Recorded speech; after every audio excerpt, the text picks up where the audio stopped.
Dream Theater, in the name of God, baru saja meluncur ke ruang dengar Anda. Di menit yang ketiga, tinggalkan pukul 23 waktu Radio Kota Batik. Dan masih bersama saya Ribu Tahwandi di perjalanan Halo Kota Batik pastinya ya. Kita masih bahas tentang geopolitik hari ini. Yang sekarang ini arahnya sudah berubah nih. Apalagi dengan adanya digitalisasi. Ya. Oke, terima kasih Willy yang sudah bergabung kembali di 0855420912. Katanya gini, nah itu maksud saya mas. Indonesia punya bikin server dan basis internet sendiri padahal orang-orang kita pintar-pintar bekerja di luar dengan kecerdasannya dari segala bidang. Harusnya pemerintah wajib mensejahterakan mereka supaya tidak bekerja cuma buat negara lain. Akan tetapi kenyataannya, nih. Bentar. Diaspora menurut saya penting banget. Iya, dalam ini nih ya, kalau kita ngomongin soal strategi perang katakanlah. Kalau kita tidak menanam orang di kubu lawan, kita tidak akan pernah tahu informasi apa yang ada di sana. Ah gitu. Jangan paksa mereka semuanya pulang. Biarkan dan saya yakin kok mereka yang berada di luar negeri itu juga bekerja untuk dengan membawa nama, dengan rasa bangga sebagai orang Indonesia. Saya punya beberapa kawan ya, beberapa kawan saya yang ada di Amerika juga ada, di Perancis ada, di Jerman ada, dan mereka itu ini apa ya ketika ya beberapa kali ketika ngobrol chat gitu ya, mereka asik-asik aja, bukan berarti mereka tidak perhatian pada negaranya, justru sebaliknya, dia bisa melihat Indonesia dari sisi luar. Penting banget untuk informasi-informasi seperti itu. Saya banyak dapat informasi mengenai katakanlah pelaksanaan demokrasi misalnya dari kawan saya yang ada di Jerman.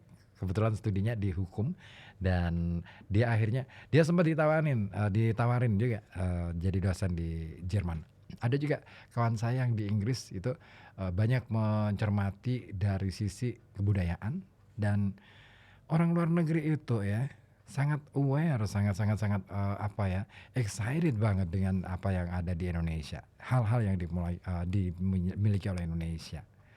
Makanya mereka iri banget. Nah, itu dia.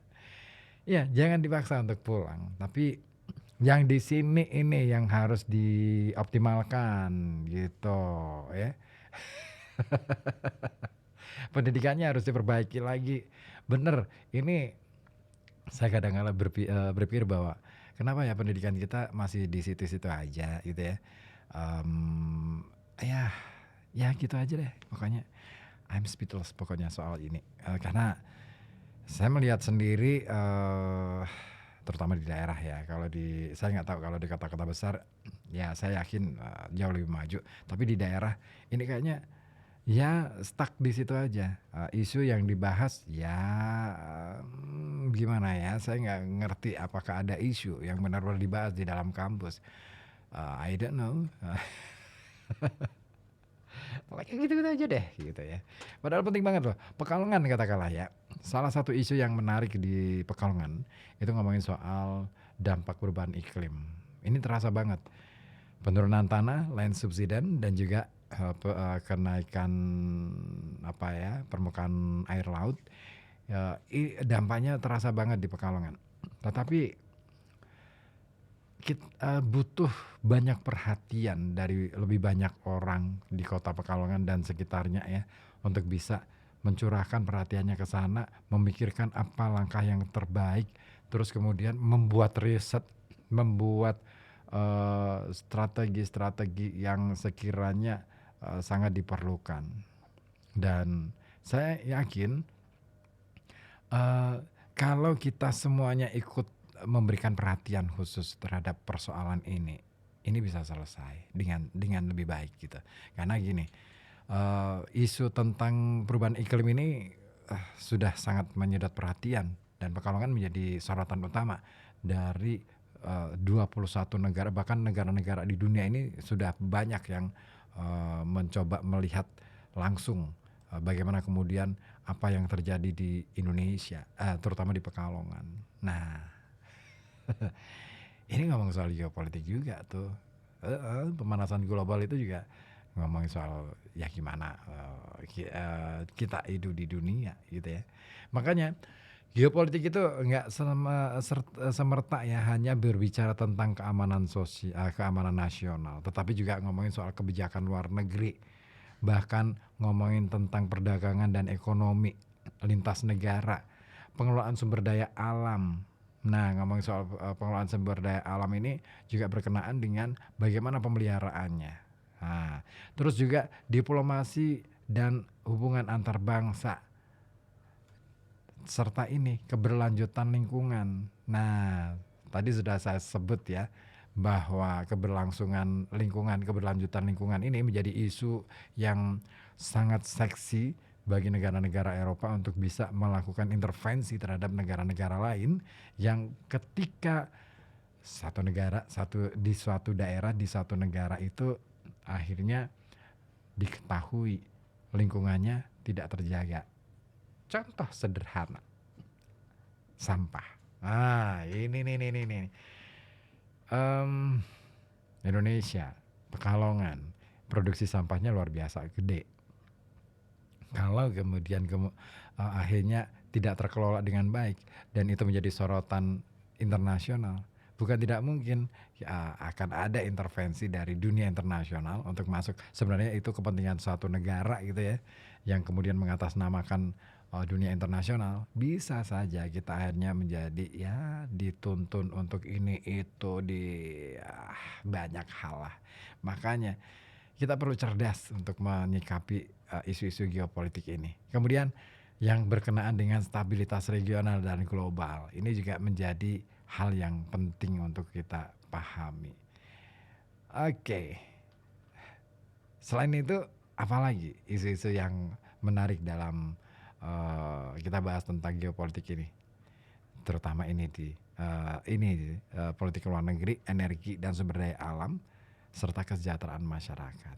Nah, aduh kalau yang satu ini riskan deh ya. Tapi lagi-lagi ngomong soal ekonomi berbasis data, ini rupanya ada yang berbeda. Ya keadaan ini sudah menjadi sangat jauh berbeda setelah revolusi teknologi yang mengantarkan ekonomi berbasis data. Pada awal tahun 2020-an, di akhir dekade pertama ekonomi baru ini, bahkan ketika perusahaan-perusahaan Amerika Serikat ini memanfaatkan keunggulan mereka sebagai pelopor untuk menjadi raksasa global dengan kapitalisasi pasar triliunan dolar, Amerika Serikat ini kembali terpuruk dan dunia terjerumus dalam kekacauan sosial, geoekonomi, dan geopolitik. Ya, kita pernah mendengar ya informasi bagaimana kemudian Amerika sempat bangkrut gitu kan. Nah, itu dia pada awal tahun 2020-an.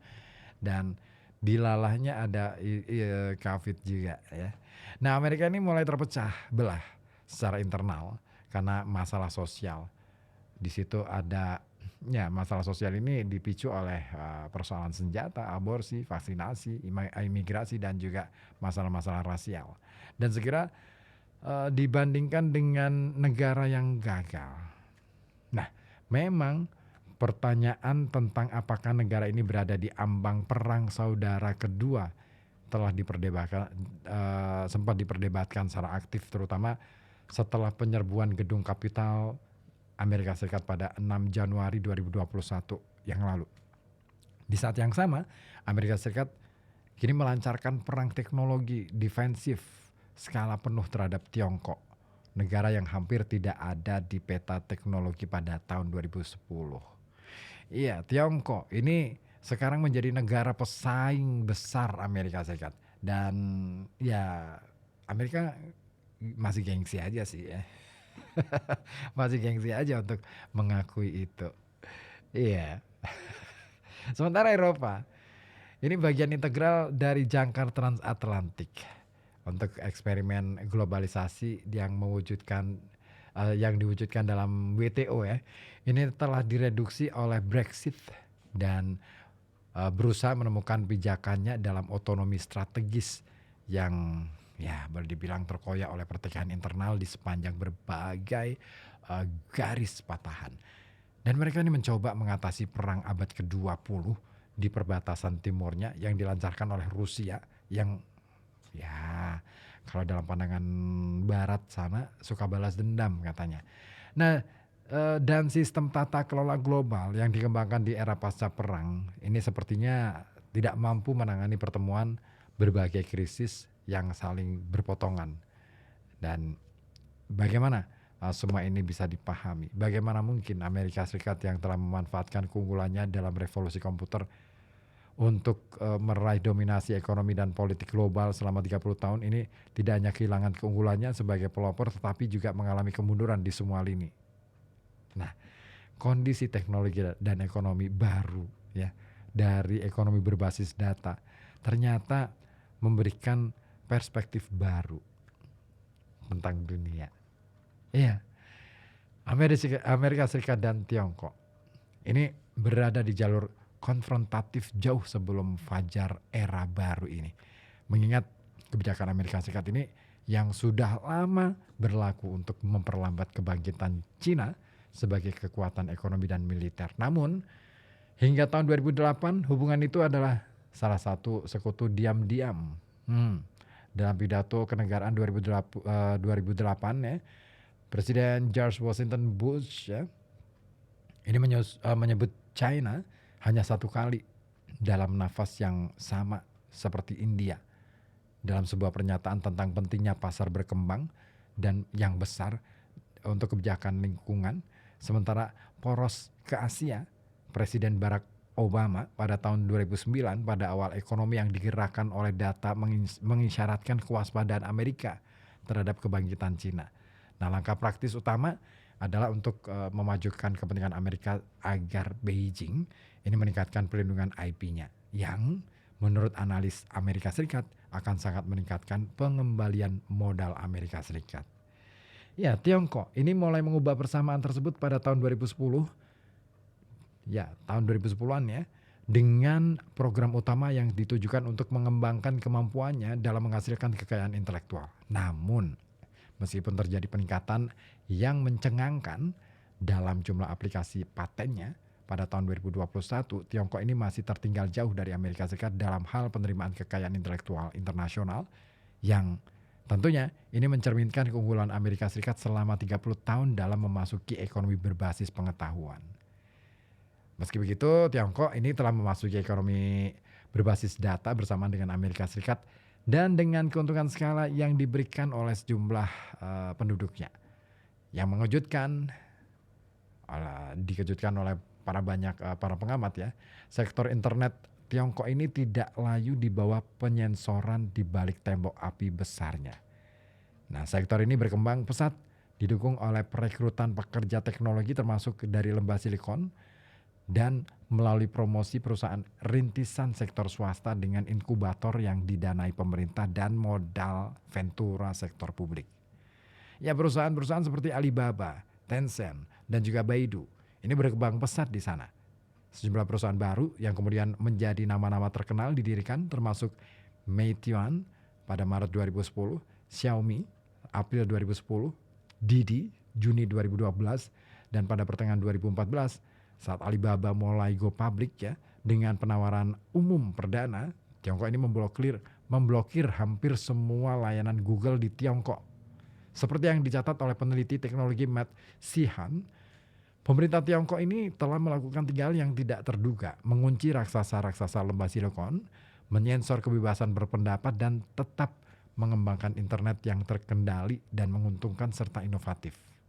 Dan ketika Cina benar-benar mewujudkan para pembuat kebijakan Amerika dengan mengambil alih kepemimpinan di pasar global dalam area krisis, teknologi komunikasi generasi kelima atau 5G, Amerika Serikat ini tergerak untuk mengambil tindakan mendesak, melepaskan apa yang merupakan serangan kilat geoekonomi spektrum penuh yang tiada henti. Segala sesuatu yang kurang dari perang yang ditujukan untuk menghentikan kemajuan teknologi Cina. Ini termasuk larangan ekspor teknologi canggih Amerika Serikat ke daftar entitas perusahaan Cina, lembaga penelitian, dan orang lain yang terus berkembang. Nah, penghentian paksa investasi Cina di perusahaan-perusahaan kaya data Amerika Serikat juga dilakukan. Inisiatif Cina yang dikritik keras oleh Departemen Kehakiman yang menargetkan para peneliti dan profesor Universitas Cina untuk membasmi dugaan pencurian teknologi. Kemudian panduan bagi Universitas Amerika Serikat untuk meninjau kemitraan teknologi mereka dengan entitas-entitas Cina dan upaya-upaya diplomatik yang intens yang ditujukan untuk membuat negara-negara ketiga menolak teknologi 5G Cina dan tidak bergabung dengan inisiatif Sabuk dan Jalan Cina di antara langkah-langkah lainnya. Nah, kedatangan teknologi serbaguna baru dalam ekonomi berbasis data ini dipadukan dengan percepatan laju inovasi yang dimungkinkannya ini telah berdampak mendorong hubungan antara Tiongkok dan Amerika Serikat dari persaingan menuju konfrontasi. Ya, sekarang Cina itu wah dahsyat pokoknya.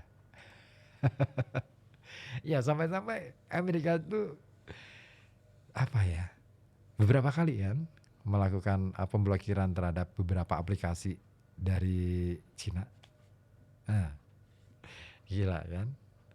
Cina yang dulu dianggap ya negara ya secara geografis besar, tetapi apa ya, tidak dipandang sebagai mercusuar peradaban baru, sekarang membuktikan. Jadi ingat lagunya Guns N' Roses, Chinese Democracy.